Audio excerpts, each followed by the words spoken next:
Hash oil పట్టివేత, 2.50 కోట్ల విలువైన మాదక ద్రవ్యాల స్వాధీనం, 9 నిందితులు అరెస్ట్, వారిని జైలుకు తరించారు. వరంగల్ పోలీస్ కమిషనరేట్ పోలీసులు మరోసారి తన సత్తా చాటారు. వరంగల్ కమిషనరేట్ పరిధిలో పోలీసులు భారీ హ్యాష్ ఆయిల్ స్మగ్లింగ్ ముఠా గుట్టరట్టు చేశారు.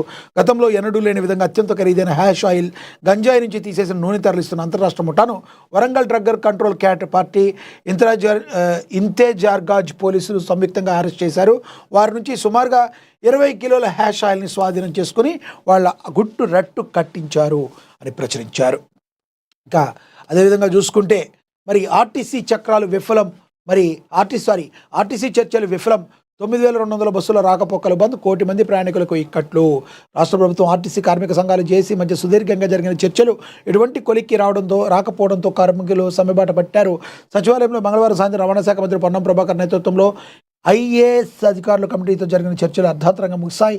కార్మికులు కోరుతున్న 32 డిమాండ్లపై ప్రభుత్వం స్పష్టమైన హామీ ఇవ్వలేకపోవడంతో పాటు సమస్యల పరిష్కారానికి మరో 4 వారాల సమయం కోరడాన్ని జేసీ నేతలు తీవ్రంగా వ్యతిరేకించారు. ఇప్పటికే సమ్మె నోటీస్ ఇచ్చి 41 రోజులు గడిచినా కాలయాపన చేయడం సమంజసం కాదని నిరసిస్తూ బుధవారం తెల్లవారుజామున నుంచే రాష్ట్ర వ్యాప్తంగా బస్సులను డిపోలకే పరిమితం చేస్తున్నట్టుగా ప్రకటించారు. దీంతో లక్షలాది మంది ప్రయాణికులు ఒక్కసారిగా రవాణా గండంలో చిక్కుకుపోయారు. మంగళవారం అర్ధరాత్రి నుండి సమ్మె ప్రారంభం కాగా ప్రయాణికులు ఆందోళన చెందుతున్నారు. సామాన్యులపై ఈ ప్రభావం చాలా ఎక్కువగా ఉండే అవకాశం ఉంది. ఎందుకంటే ఆర్టీసీ అంటే సామాన్యుడు మరి ఎక్కే వాహనం అది. ఎందుకంటే ఇక్కడి నుంచి సుదూర ప్రాంతాలకు వెళ్ళాలన్నా ఎక్కడికైనా సామాన్యుడికి ఆర్టీసీ బస్ అనేది మరి చాలా ఇంపార్టెంట్. అలాంటిది మరి చర్చలు విఫలం కావడంతో మరి సమ్మె బాట పట్టినాయి. మరి అన్ని బస్సులు కూడా డిపోలకే పరిమితమని ప్రచురించడం జరిగింది. ఇక అభిషేక్ చేశాడు సునామీ. మరి మనకు తెలుసు ఉప్పల వేదికగా నిన్న జరిగిన మ్యాచ్లో 240 పరుగులు చేసి మరి అప్పటికే తాను బ్యాటింగ్లో ఎంత అద్భుతంగా మేము రాణించగలము సన్ రైజర్స్ హైదరాబాద్ జట్టు తేల్చి చెప్పింది.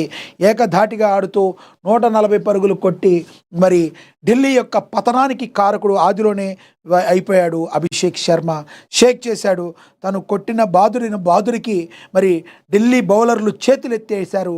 దీన్ని మనం గమనించవచ్చు. Orange army back to back victories సాధించడంతో హైదరాబాద్ వ్యాప్తంగా 2 తెలుగు రాష్ట్రాల్లో కూడా మరి క్రికెట్ అభిమానులందరూ కూడా ఎంతో హ్యాపీగా ఫీల్ అవుతున్న పరిస్థితిని మనందరం కూడా గమనించవచ్చు. ఇక చూసుకుంటే భాగ్యనగరంలోని ఉప్పల్ స్టేడియం మంగళవారం రాత్రి పరుగుల వరదలో తడిసి ముద్దయింది. ఐపీఎల్లో 2026 సీజన్లో భాగంగా ఢిల్లీ క్యాపిటల్స్తో జరిగిన పోరాటంలో సన్ రైజర్స్ హైదరాబాద్ ఓపెనర్ అభిషేక్ శర్మ కాటేరమ్మ కొడుకుల విశ్వరూపం ప్రదర్శించాడు. మైదానం నలుమూలలా 4లు 6ల వర్షం కురిపిస్తూ ఢిల్లీ బౌలర్ల ఆత్మవిశ్వాసాన్ని దెబ్బతీశాడు. కేవలం 47 బంతుల్లోనే 100 కొట్టిన అభిషేక్ అజేయంగా 135 పరుగులు చేసి సన్ రైజర్స్కు కొన్నంత స్కోర్ను అందించడమే కాకుండా జట్టుకు 47 పరుగుల అద్భుత విజయాన్ని కట్టబెట్టాడు. ఈ విధ్వంసకర ఇన్నింగ్స్తో ఐపీఎల్ చరిత్రలో అతి తక్కువ బంతుల్లో 2 సెంచరీలు సాధించిన తొలి భారతీయ బ్యాటర్గా అభిషేక్ అరుదైన రికార్డు తన ఖాతాలో వేసుకున్నాడు. మ్యాచ్లో అభిషేక్ శర్మ బ్యాటింగ్ శైలిని చూస్తుంటే రాబోయే T20 ప్రపంచ కప్లో భారత జట్టు తన స్థానాన్ని పదిలం చేసుకున్నట్టే కనబడుతుంది. టాస్ గెలిచిన ఢిల్లీ ఫీల్డింగ్ ఎంచుకోక బ్యాటింగ్ దిగిన హైదరాబాద్ జట్టుకు అభిషేక్ శర్మ, ట్రావిస్ హెడ్ మెరుపు ఆరంభాన్ని ఇచ్చారు. మొదటి బంతి నుంచే ప్రత్యర్థి బౌలర్లపై విరుచుకుపడ్డ అభిషేక్ ఏ బౌలర్ను కూడా విడిచిపెట్టలేదు. విరాట్ కోహ్లీ 2016 సీజన్లో నెలకొల్పిన విధ్వంసకర వేగాన్ని తలపిస్తూ ముఖ్యంగా స్పిన్నర్నే లక్ష్యంగా చేసుకున్న అభిషేక్ ఆడిన షాట్లు స్టేడియం నలుమూలల వైపు నుంచి కూడా వెళ్ళే అద్భుతమైన విజయాన్ని అయితే సన్ రైజర్స్ హైదరాబాద్ అందుకోవడంలో అభిషేక్ శర్మ చాలా కీ రోల్ పోషించారని ప్రచురించడం అయితే జరిగింది. ఇక డీల్ కుదరకపోతే యుద్ధమే, ఇరాన్కు ట్రంప్ వార్నింగ్ ఇచ్చారని కూడా ప్రచురించారు. ఇప్పుడు డీల్ ఓకే, డీల్ కుదరకపోతే యుద్ధమే అంటున్నారు మన ట్రంప్. ఇరాన్తో ఒక ఒప్పందం డీల్ కుదరని పక్షంలో తాము యుద్ధానికి వెనకాడబోమని, ఇందుకు అవసరమైన అత్యంత శక్తివంతమైన ఆయుధాలను ఇప్పటికే సిద్ధం చేసుకున్నామని డొనాల్డ్ ట్రంప్ హెచ్చరించారు. చర్చల ద్వారా శాంతియుత పరిష్కారం లభించకపోతే ఆ తర్వాతి పరిణామాలు ఊహాతీతంగా ఉంటాయి అని చెప్పి మరి ఆయన హెచ్చరించడం జరిగింది. గత కొంతకాలంగా కొనసాగుతున్న కాల్పుల విరమణ సమయాన్ని అమెరికా వృధా చేయలేదని ఈ కాలంలోనే తమ సైనిక శక్తియుక్తులను మరింతగా కూడగట్టుకుని యుద్ధ తత్వాన్ని పటిష్టం చేసుకున్నామని ట్రంప్ ప్రకటించారు. ఇరాన్ను ఆర్థికంగా వ్యూహాత్మకంగా దెబ్బతీయడంలో భాగంగా ఈ దేశ పోర్టులను దిగ్బంధం చేయడం అమెరికా సాధించిన అతిపెద్ద విజయమని ట్రంప్ అభివర్ణించారు. మీరు మరి మీ చెప్పిన దానికి ఒప్పుకోకపోతే మాత్రం మీరు చెప్పిన వాటికి మీరు హెచ్చరికలు మీరు బేఖాతరు చేస్తే డీల్ కుదరకపోతే యుద్ధానికి వెనకాడబోము అని చెప్పి ట్రంప్ మరొకసారి పునరుద్ఘాటించడం అయితే జరిగింది. బోర్గంపాడులో కస్తూరిబా గాంధీ బాలికల విద్యాలయాన్ని తనిఖీలు చేశారు. రైతులకు ఇబ్బంది లేకుండా పకడ్బందీగా ధాన్యం కొనుగోలు నిర్వహించాలని జిల్లా కలెక్టర్ అంకిత్ తెలియజేశారని ప్రచురించడం అయితే జరిగింది. ఇక కారేపల్లిలో ఆత్మీయ భరోసా అమలు చేయాల్సిందేనని వీబీజీ రామ్జీతో పనికి దూరమవుతున్న పేదలు ఉపాధి పని ప్రదేశాల్లో వికాస సర్వే నిర్వహించారని కూడా ప్రచురించారు. ఐటీసీ బోర్గంపాడులో ఐటీసీ పిఎస్పీడి కర్మాగారంలో ఘోర ప్రమాదం జరిగింది. దీనిలో డ్రైవర్ మృతి చెందారు. ఇది అందరినీ అక్కడ ఉన్న వాళ్ళందరినీ కూడా కలిచి వేసింది. వాళ్ళ కుటుంబాలకి మరి ప్రగాఢ సానుభూతిని కూడా అందరూ తెలియజేయడం జరిగింది. గిరిజన గ్రామాలకు త్రాగునీరు కల్పించాలని మణుగూరులో ఎమ్మెల్యే పాయం ఐటీడీఏ పీఓలకు ఐఎఫ్టియు వినతి పత్రాన్ని అయితే ఇచ్చారు. సారిపాకలో ఆది శంకరాచార్య జయంతి వేడుకలు, అందులో ఆ జయంతి వేడుకల్లో మజ్జిగను పంపిణీ చేశారు. అదేవిధంగా చూసుకుంటే ఇంకా జిల్లా కలెక్టర్ అంకిత్ ధాన్యం కొనుగోలు, భద్రాద్రి జిల్లా కలెక్టర్ అంకిత్ ధాన్యం కొనుగోలు ప్రక్రియను వేగవంతం చేయాలని అయితే పిలుపునిచ్చారని ప్రచురించడం జరిగింది. ఇందిరా మహిళ గృహప్రవేశం యొక్క ముఖ్య అతిథిగా సర్పంచ్ సుభద్ర ఎన్నికయ్యారు బోరకంబాడులో అని ప్రచురించారు.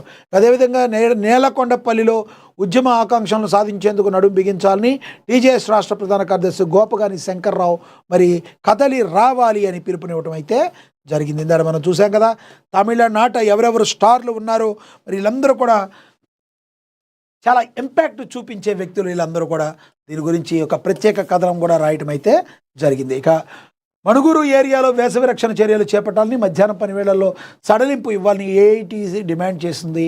అదేవిధంగా మేడిగడ్డ బ్యారేజ్ పనుల్లో కేఎల్ఆర్ ఇండస్ట్రీస్ నాణ్యతా ప్రమాణాలకు సీఎంకు వివరించారు లక్ష్మారెడ్డి.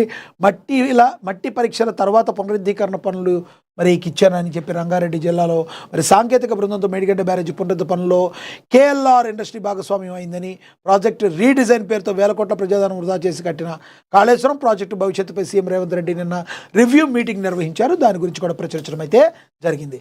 ఇక లబ్ధిదారులే నివసించాలి లేదంటే రద్దు.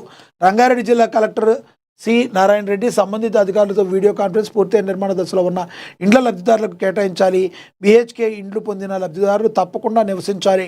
డబుల్ బీహెచ్కే ఇండ్లలో నివసించని వారికి నోటీసు ఇచ్చి రద్దు చెయ్యండి అని చెప్పి మరి చెప్పడం అయితే జరిగింది. ఇక మంత్రి పొంగులేటి పర్యటనకు భారీ ఏర్పాట్లు చేస్తున్నారంట.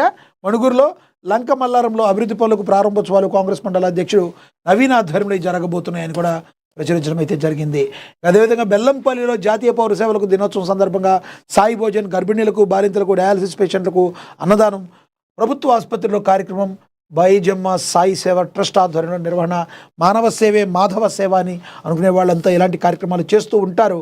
అదేవిధంగా చూసుకుంటే మొయినాబాద్లో వరంగల్ 14వ వార్డులో ఈ రోడ్డు ఇరువైపుల చెట్ల పొదలు తొలగించారు. డోజర్ పారిశుద్ధ్య పనులు చేపట్టిన కౌన్సిలర్ శ్రీధర్ 99 రోజుల ప్రణాళికలో భాగంగా చైర్మన్, కమిషనర్ సహకారంతో చర్యలు పాముల బెడద తొలగడంతో హర్షం వ్యక్తం చేశారు వార్డు వాసులను కూడా ప్రచురించడం అయితే జరిగింది. ఇక ప్రజా సమస్యల పరిష్కారానికి నిరంతర చర్యలు ఉన్నాయని చెప్పి మంచిర్యాలలో పెద్దపల్లి పార్లమెంట్ సభ్యులు గడ్డం వంశీకృష్ణ తెలియజేశారు. అదేవిధంగా చూసుకుంటే మరి ఆలేరులో ఐలా పండరీనాథ్ అవార్డు అందుకున్నారు మోహన బైరాగి అని గురించి కూడా ప్రచురించడం అయితే జరిగింది. ఇక సదాశివపేటలో వైభవపేతంగా 66వ ఎమ్మెల్యే చింత ప్రభాకర్ జన్మదిన వేడుకలను అయితే నిర్వహించారని ప్రచురించారు. ఇక యాదాద్రి భువనగిరి జిల్లాలో ధాన్యం కొనుగోలు కేంద్రాలను ప్రారంభించారు భువనగిరి ఎమ్మెల్యే కుంభం అనిల్ కుమార్ రెడ్డి. అదేవిధంగా కళ్యాణ్ లక్ష్మి షాదీ ముబారక్ చెక్కులు పంపిణీ చేశారు. యాదాద్రి భువనగిరి జిల్లాలో పాల్గొన్నారు ఎమ్మెల్యే కుంభం అనిల్ కుమార్ రెడ్డి అని కూడా చెప్పారు. ఇక యాదాద్రి భువనగిరి జిల్లా కలెక్టర్ అనురాగ్ జయంతి అన్లెంతన్ విధానం ద్వారానే ఇసుక రవాణా జరపాలని చెప్పి ఆయన చెప్పడం జరిగిందని ప్రచురించారు. ఇక అదేవిధంగా చూసుకుంటే నల్గొండ జిల్లాలో వారం రోజుల్లో ధాన్య